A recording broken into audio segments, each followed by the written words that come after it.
Eski planshetlar turi juda ham ko'payib ketdi, lekin sizlarga eng yaxshisini olib kelib qo'yganmiz. Ko'rayotganingizdek, chexolli bo'ladi. Ofitsialniy bizga kirib kelgan eng yaxshi planshet Atteto brendida. Buni bitta obzor qilib, narxlarini ham eng arzon narxlarda qilib beramiz. Planshetimizni komplektidan nima chiqadi deyotgan bo'lsangiz, o'zini ko'rayotganingizdek mana shunaqa chexoli bo'ladi. Orqasi podstavka. Bundan tashqari juda ham qalin sifatli rezinkadan ishlab chiqarilgan. Agar bolajonlar otib olsa ham hech narsa qilmaydi bunga.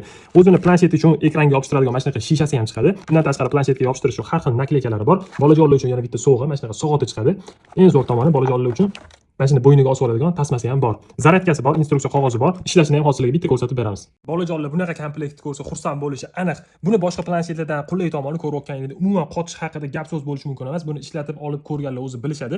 Wi-Fi ga ulab qo'yganmiz, bemalol hamma programmalar o'zida yozilgan. Undan tashqari Play Market orqali boshqa programmalarni ham bemalol ustanovka qilsanglar bo'ladi.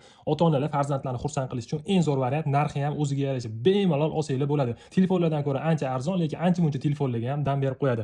Kamerasini ham bitta tekshirib ko'ramiz.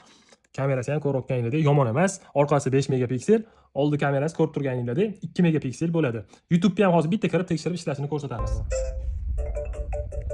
Ko'rib turganingizdek YouTube ham hech qanaqa muammosiz ishlaydi. Bolajonlarni bilasizlar, o'zi faqat YouTube'da yaxshi ko'rishadi.